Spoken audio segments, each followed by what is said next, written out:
항상 우리와 함께 하시는 임마누엘의 하나님을 찬양합니다. 여러분을 온라인으로 뵙습니다. 오늘도 배우기 전에 함께 기도하였으면 합니다. 주어진 환경에서 늘 승리하게 해달라고 기도하시고요. 오늘도 말씀을 배울 때 깨달을 수 있도록 성령님 도와달라고 기도하시겠습니다. 자비로우신 아버지 하나님 감사합니다. 오늘도 우리로 하여금 배울 수 있도록 은혜 주시고 날마다 승리하게 하여 주옵소서. 성도님들 가정을 지켜주시고 오늘도 말씀을 배울 때 하나님 성령님 도와주옵소서. 감사하며 예수님의 이름으로 기도하옵나이다. 아멘. 오늘은 바른 신학 바른 생활 제6과 나는 누구인가에 대해서 배우겠습니다. 나는 누구인가 하는 질문을 기독교 신학적으로 표현하자면 인간론이라고 부르며 특별히 영어로는 Christian Anthropology라고 부릅니다. 나는 어디서부터 왔으며 나는 누구인가라는 질문은 종종 철학적인 질문이며 세상 인문학에서 다루는 내용이지요. 그 유명한 그리스 철학자 소크라테스는 말했습니다. 너 자신을 알라. 물론 이 말은 소크라테스가 처음 한 말이 아니라 신탁 성전의 현관 위에 적혀있던 경고문이라는 이야기도 있습니다. 여하튼 소크라테스가 한 말로 유명해졌습니다. 하지만 지금껏 철학적이며 인문학에서 질문하는 나는 어디서부터 왔으며 나는 누구인가에 대해서 시원한 답변을 주지 못하고 있습니다. 그래서 인간이 원숭이에서부터 진화되었다고 하는 진화론에 빠지기도 하고요. 각종 종교를 만들어서 헛된 우상을 섬기기도 하고 고민하며 계속해서 무신론자로 살아가기도 합니다. 하지만 성경은 인간이 누구인지 확실하고 분명하게 가르치고 있습니다. 당연한 것은 인간을 하나님께서 창조하셨기 때문에 인간의 모든 과정을 그분이 너무나 잘 지켜보셨다는 것이죠. 그래서 인간의 모든 것을 기록하여 우리로 알게 한 것이 바로 성경입니다. 성경은 인간의 세 가지 상태에 대해서 말하고 있습니다. 첫 번째로는 처음 창조받은 상태이고 그래서 인간의 기원이며 두 번째는 죄를 지은 후에 죄인의 상태이며 마지막 세 번째는 예수님을 믿은 의인의 상태입니다. 이 세 가지 중에 그 어느 하나를 몰라도 인간을 다 알 수 있다고 말할 수가 없습니다. 첫 번째로 배울 것은 나는 어디서부터 왔는가 하는 인간의 기원에 관한 것입니다. 성경은 하나님께서 인간을 창조하셨다고 말씀하고 있지요. 성경을 펴면 제일 먼저 나오는 구절입니다. 창세기 1장 1절 태초에 하나님이 천지를 창조하셨다고 했는데 지으신 천지에 인간이 포함되어 있습니다. 태초에 하나님이 천지를 창조하시느니라. 그러니까 인간의 기원이 하나님께로부터 시작되었다고 성경 맨 처음부터 가르치는 것입니다. 특별히 창조 여섯째 날 창조의 하이라이트로 남자와 여자를 창조하셨는데 하나님의 형상과 하나님의 모양대로 인간을 만드심으로 창조물의 가장 걸작품이 되었습니다. 창세기 1장 27절에 보니까 하나님이 자기 형상 곧 하나님의 형상대로 사람을 창조하시되 남자와 여자를 창조하시고 라고 되어 있습니다. 하나님의 형상이란 인간의 영혼이 하나님의 품성을 이어받아 창조되었으므로 지정의를 갖고 하나님과 교제를 나누어야 하는 존귀한 존재임을 가리킵니다. 인간의 육신 또한 하나님과 교제하며 살기에 가장 합당한 모습으로 영화롭게 창조되었습니다. 처음 지음을 받은 아담은 인류의 조상이 되며 심지어 하와조차도 아담의 갈비뼈로 만들어져 아담에게 속해져 있습니다. 아담과 하와는 그 존재가 소멸되지 않게 영생할 수 있도록 창조되었습니다. 하지만 하나님께서는 아담 홀로 있을 때 선악을 알게 하는 나무의 실과는 먹지 말아야 하며 만약 먹게 되면 반드시 죽게 된다고 아담과 언약을 맺으셨습니다. 그것을 가리켜서 행위 언약이라고 합니다. 언약의 내용은 행위 언약을 순종하는 경우 영생이 약속되었고 불순종하는 경우에는 정령 죽을 것이 약속되었습니다.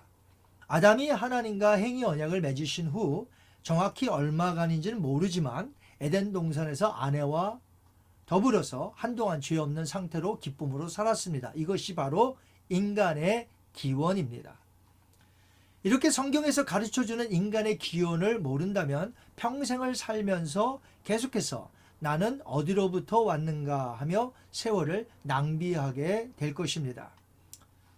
이제 인간론에서 두 번째 배워야 하는 부분은요, 나는 누구인가인데 죄가 없던 인간이 이제 모두 죄인된 상태로 살아가고 있는 것을 배우게 됩니다. 현재 모든 인류의 사람들은 다 죽습니다. 이 죽음을 이상하게 여기는 사람은 없습니다. 왜냐하면 모든 사람이 죽기 때문에 그 죽음을 당연히 받아들인다는 것이죠.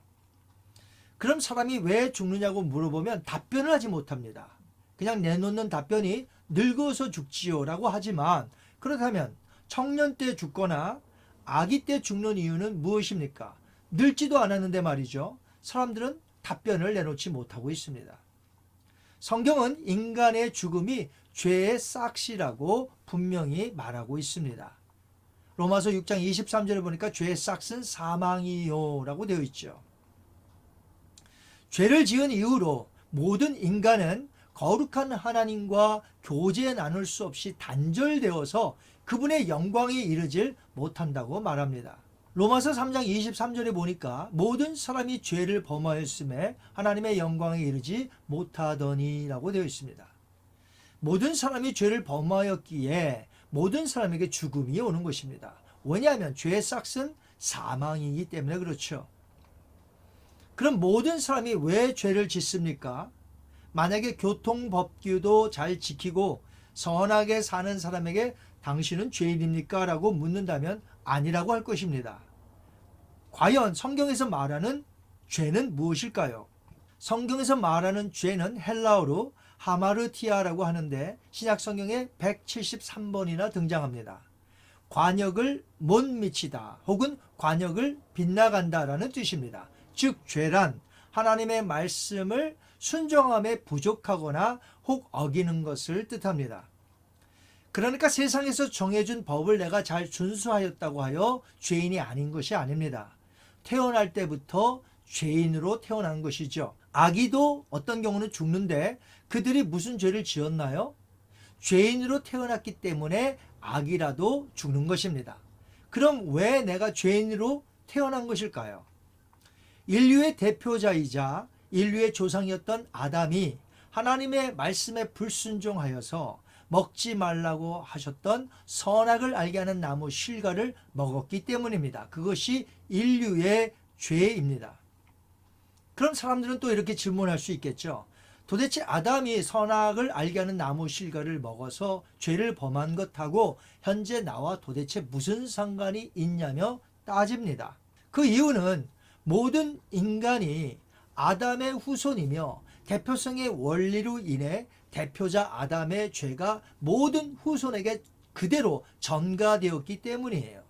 고린도전서 15장 21절 22절 말씀 보니까 사망이 한 사람으로 말미암았나니 아담 안에서 모든 사람이 죽은 것 같이라고 되어 있습니다.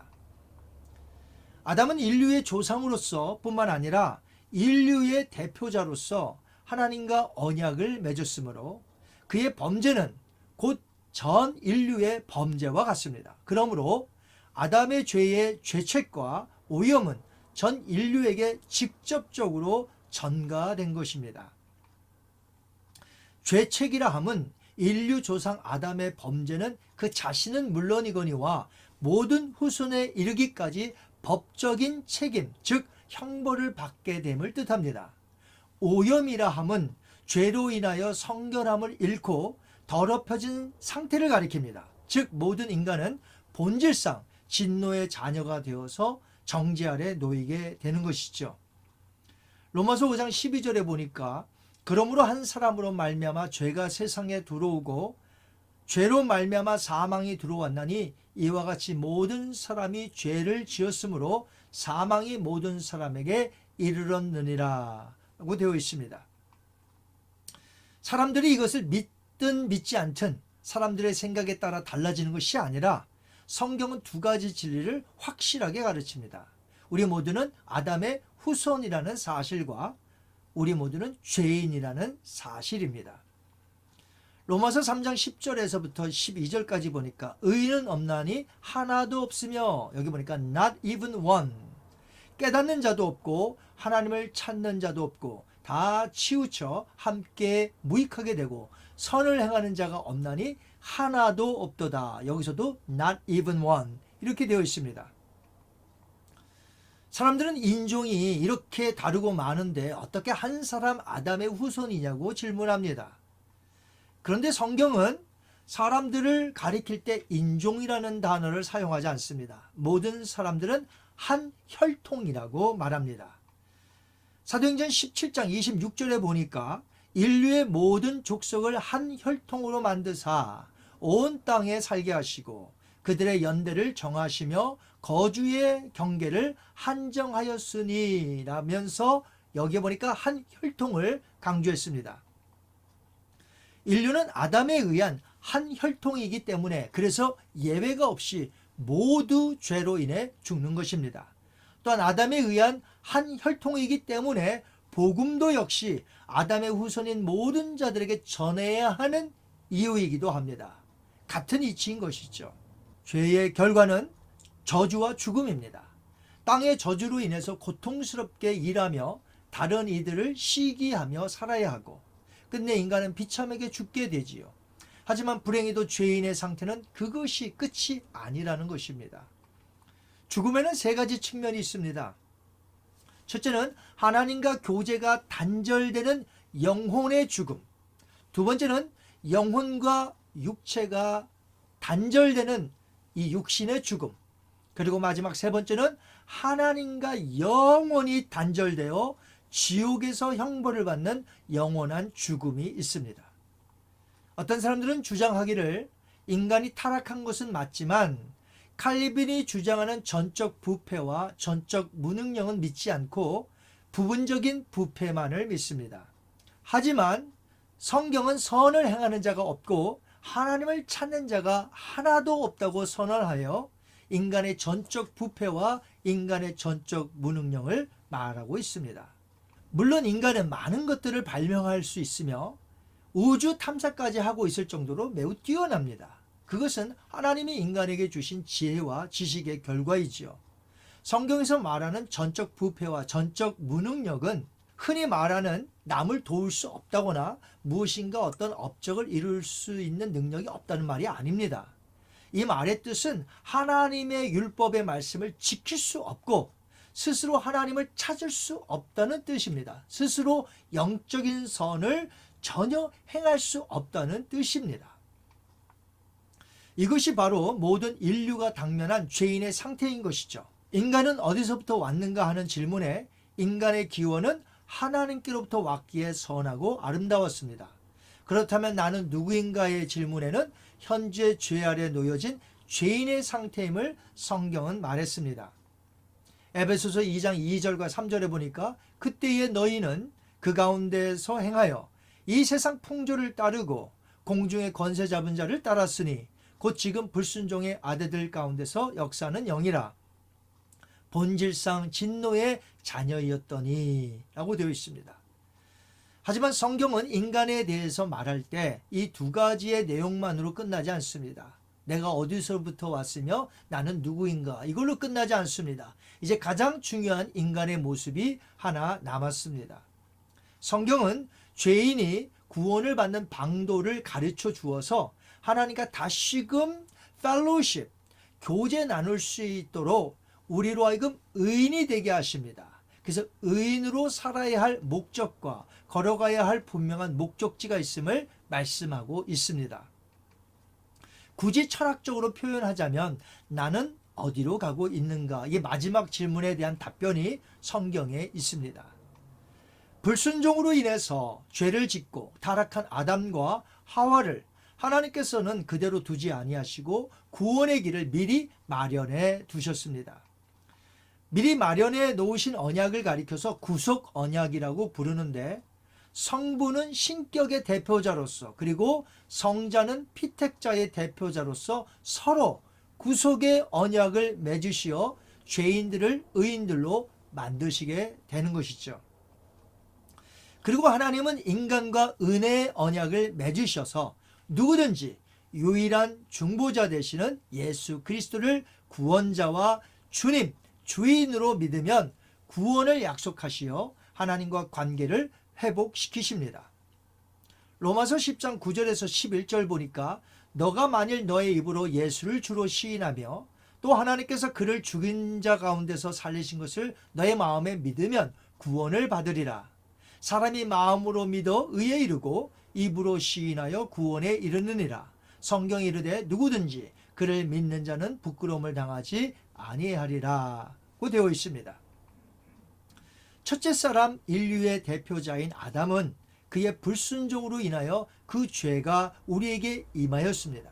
그렇다면 이제 둘째 사람인 예수님이 오셔서 인류의 대표자가 되셨고 그의 순종으로 말미암아 누구든지 그를 믿으면 의인이 되어 생명을 갖게 됩니다.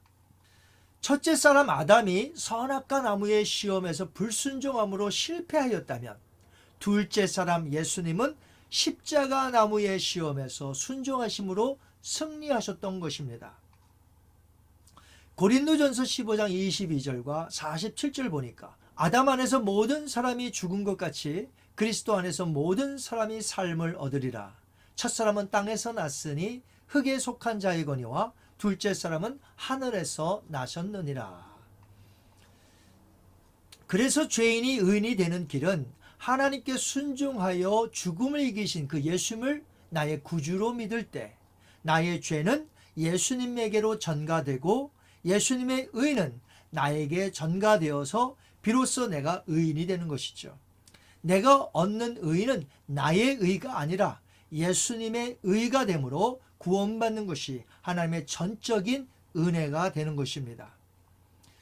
로마서 5장 18절 19절 보니까 그런즉 한 범죄로 많은 사람이 정죄에 이른 것 같이 한 의로운 행위로 말미암아 많은 사람이 의롭다 하심을 받아 생명에 이르렀느니라. 한 사람이 순종하지 아니하므로 많은 사람이 죄인 된 것 같이 한 사람이 순종하심으로 많은 사람이 의인이 되리라. 이 모든 것은 대표성의 원리로 인해서 가능한 것입니다. 아담 안에 있으면 저주와 사망이지만 그리스도 예수 안에 있으면 축복과 영생입니다.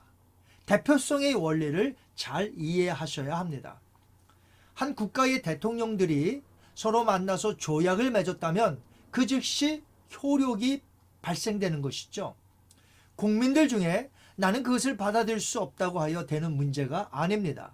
국민은 나라의 대표자가 조약을 맺은 것에 대해서 따라야 하는 것과 같은 이치인 것이죠.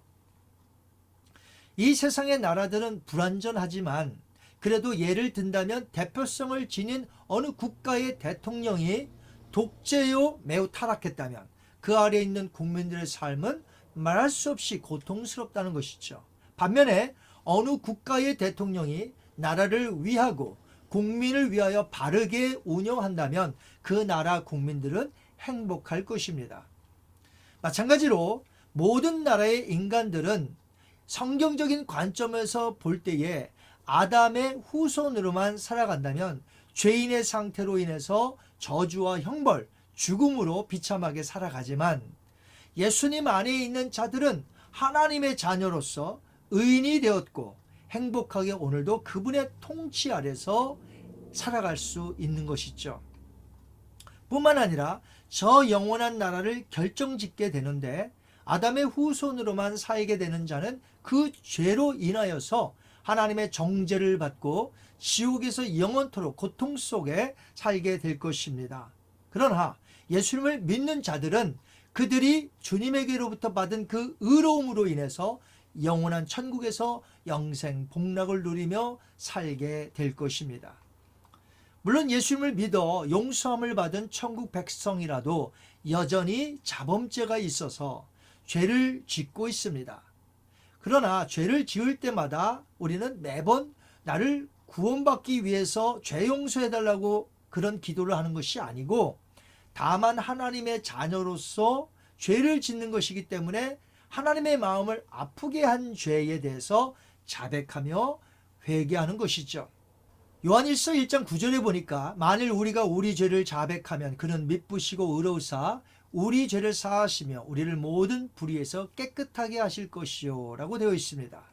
그래서 교회에서는 예수를 믿는 자들을 가리켜 용서함 받은 죄인이라는 표현을 사용하지요.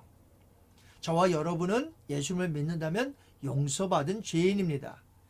또한 성경에서는 그런 저와 여러분을 의인이라고 말합니다. 그러나 그럴 때 반드시 기억해야 될 것은 나의 어떤 행위의 의로움으로 내가 의인이 된 것이 아니기 때문에 철저히 예수님의 의가 나에게 전가되어 하나님이 나를 보시고 의롭다 칭해 주셨으니 하나님의 은혜인 것이죠. 구원받은 자로서 예수님을 왕으로 섬기는 자는 기쁨으로 살 수 있습니다. 하나님과 날마다 영적인 교제를 나누며 살아갈 수 있습니다. 주신 사명을 오늘도 힘겹게 여기지 않고 성령 안에서 힘써 행함으로 기쁨을 누릴 수 있다는 것이죠. 그리고 주님 다시 오실 날을 소망 중에 기다립니다. 은혜로 구원받은 자들을 천국으로 인도하실 것이기 때문에 우린 소망 가운데 주님을 바라봅니다. 또한 여기서 일한 대로 상급으로 주실 것이기 때문에 열심히 은혜 가운데 열심히 일하지요. 우리가 나중에 부활체가 되어서 축복 속에 행복한 상태로 영원히 하나님을 섬기며 살 것입니다. 이것이 바로 구원받은 인간의 모습입니다. 인문학에서 제시하는 철학적 질문 3가지. 나는 어디서부터 왔는가? 나는 누구인가? 나는 어디로 가고 있는가? 여러분은 오늘 어떻게 대답하시겠습니까? 그리고 아직도 철학적인 고민으로 사는 분들에게 여러분이 가셔서 무엇이라 말씀하시겠습니까? 성경에 있는 인간론에 대해서 증거하심으로 오늘도 고민과 방황 속에 있는 자들에게 오늘도 참된 인간론을 제시하셔서 예수님 믿고 의인이 되어 용서함 받는 죄인으로 오늘도 기쁨 속에 살 수 있도록 하나님과 교제 나누며 회복될 수 있도록 전도하시는 여러분 되시기 바랍니다.